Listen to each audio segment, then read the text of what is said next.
share ko lang sa inyo kung paano makapag-ipon ng pera. So may sarili akong technique guys para makapag-ipon ako ng pera kahit maliit yung sahod ko. So ito guys, ito yung pera ko na ipon. Nilagay ko dito sa wallet, tinatago-tago ko siya. Ano siya ng guys, umabot siya ng 3 years na ipon ko ito. So umabot na to siya ng 70,000. Kaya lang nadukot-dukot ko rin dahil nga halimbawa magkakasakit ako o yung pamilya ko, dito ako dumudukot sa naipon kong pera. So nagsisimula lang ito guys sa maliit. So ang sahod ko, kung magkano yung natira sa pagpadala ko sa mga pamilya ko sa Pilipinas, dito ko siya tinatago. So nag-umpisa ako guys sa 5,000 yung ipon ko dito. So ito yung ipon ko, nilagay ko dito sa magkasama sila ng aking passport. So ayan. So hindi ko alam guys kung magkano ang natira dito kasi nabawasan ko na siya. So bibilangin natin. 1, 2, 3, 4, 5, 6, 7, 8, 9, 10, 11, 12, 13, 14, 15, 16, 17, 18, 19, 20, 21, 22, 23, 24,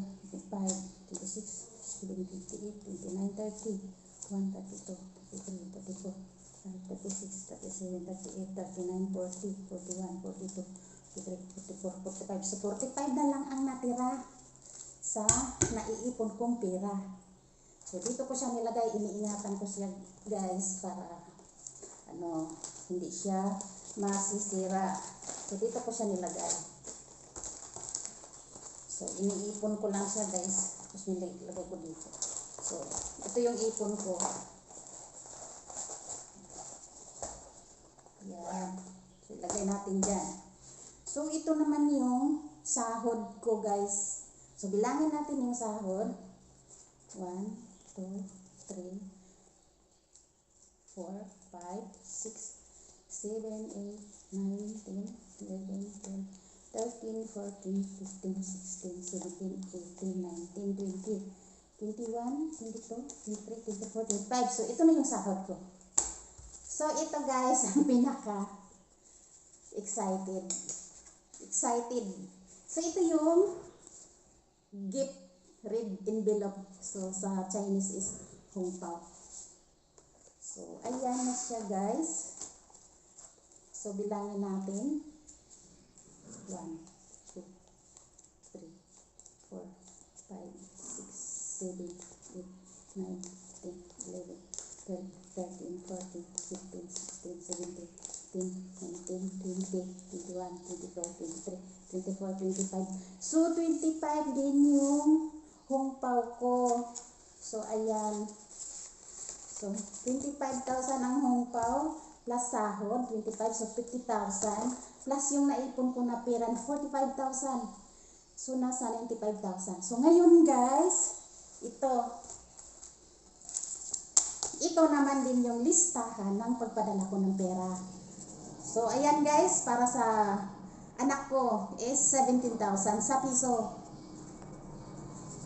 Ito naman para sa pamilya ko sa Manila, sa asawa ko at sa mga pambayad na mga bill. Housing loan, internet, kuryente. So dito guys, so 20,500 piso. So ito naman guys, yung listahan na para sa aking sariling bangko. 10,000 sa piso. Nilagyan ko dito. Ganyan guys, so ganyan guys, kung halimbawa gusto niyo mag-ipon ng pera, kahit maliit ang sahod mo, so sa hindi pa lang dumating yung sahod mo, isipin mo na yung papadala na mo ng pera.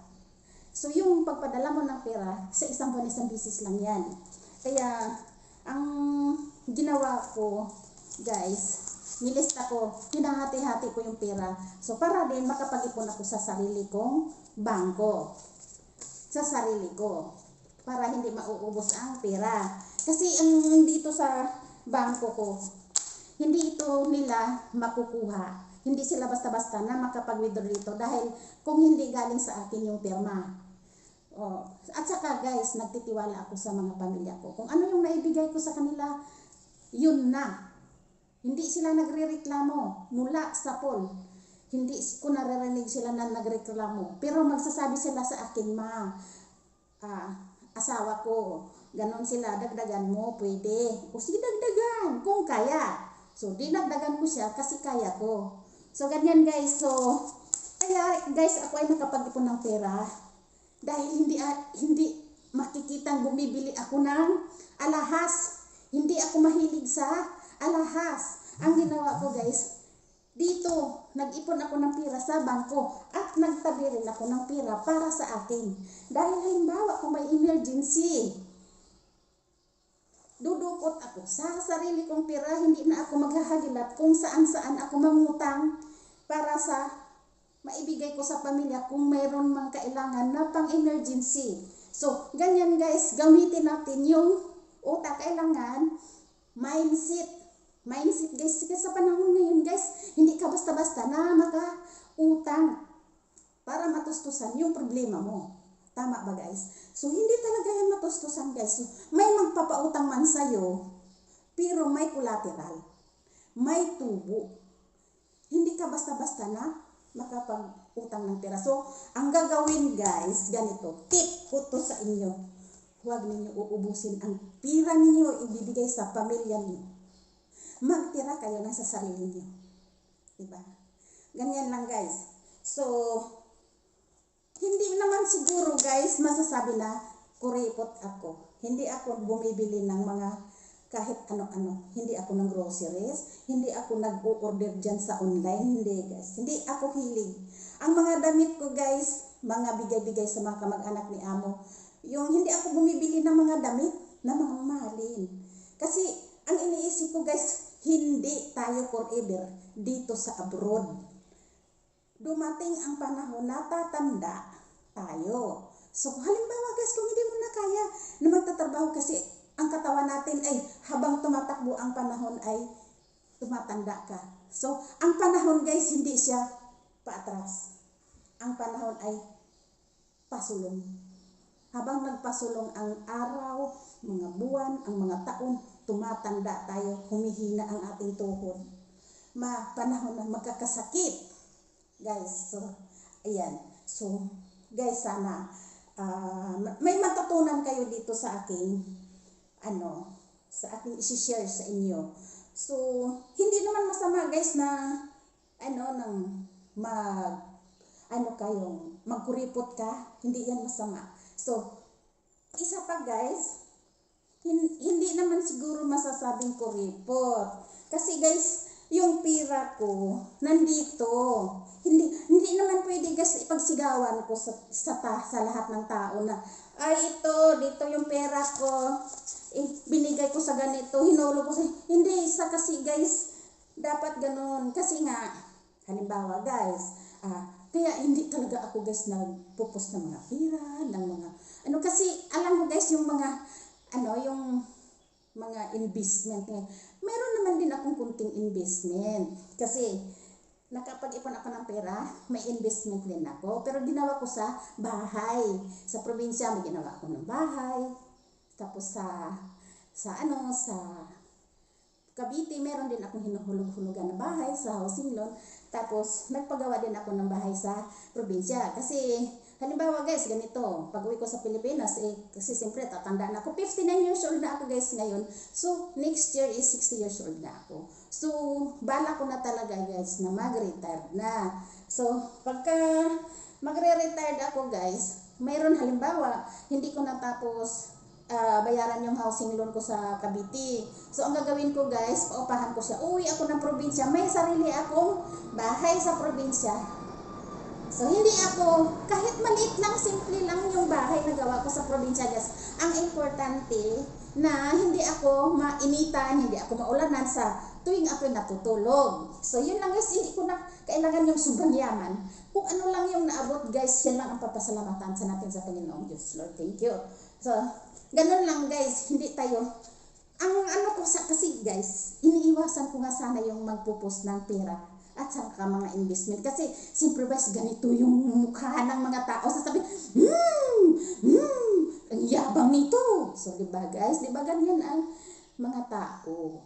Kaya nga sana iniiwasan ko yung mag-vlog na ganito. Kasi nga, yun ang mga mata ng mga tao. So, ngayon guys, ito na guys yung matagal ko nang iniisip na mag-vlog ako. Kasi nga daw, matagal na ako dito sa Taiwan. Bakit daw wala akong ipon? Nasasabi kasi nila, guys, alam nyo kung bakit? Wala akong alahas. Hindi ako mahilig sa alahas. So, kaya nasasabi nila na kuripot ako. Matagal ako sa Taiwan, wala akong pera. Kung saan ko daw nilagay yung pera ko, baka daw pinamimigay ko daw sa mga lalaki. Swerte ang lalaki na nabigyan ko, no? So, paano ko maibigay, guys, sa lalaki yung aking mga pera? Nandito mismo, guys, ang aking pamilya. Alam nila yan kung saan napunta yung pera ko. Silang makinabang sa lahat ng pera.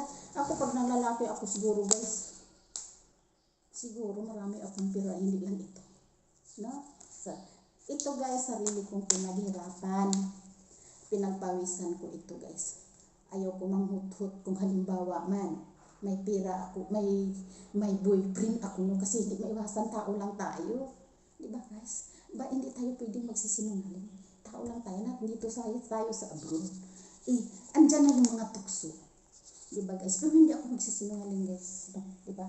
So, ito, ebidensya, ang pamilya ko, yun ang makapagpatunay na ang pera ko hindi ko pinamimigay. Nandito. Ito, naipon na pera.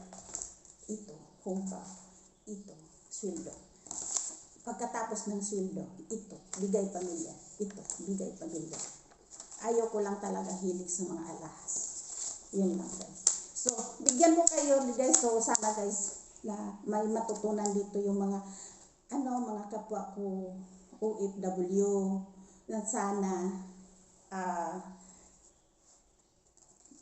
kaawaan din ninyo ang inyong sarili. So, ang sabi ni amo sa akin noon, dami kong natutunan sa buhay pa siya yung amo kong lalaki. Mag-ipon kayo ng pera. Huwag ninyo ubusin yung pera nyo ibibigay sa pamilya nyo.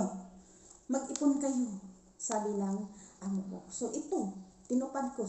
Sinusunod ko yung mga advice ng amo ko. So, ayan guys. So, dito na lang ako guys sa aking kwento. Marami rin salamat guys sa inyong lahat sa panonood. Sana may natutunan ang lahat dito. So, thank you so much sa mga nanonood. Please like and share and subscribe. Thank you! Bye-bye! Yan na lang guys. So, napahaba ko rin yung aking kwento. So, ayan guys, ebidensya. Ebidensya na mayroon akong pera. At saka guys, meron pa akong ipapakita na sa bangko. Kung magkano yung aking naipon sa bangko. So, makikita nyo guys. Papakita ko sa inyo guys.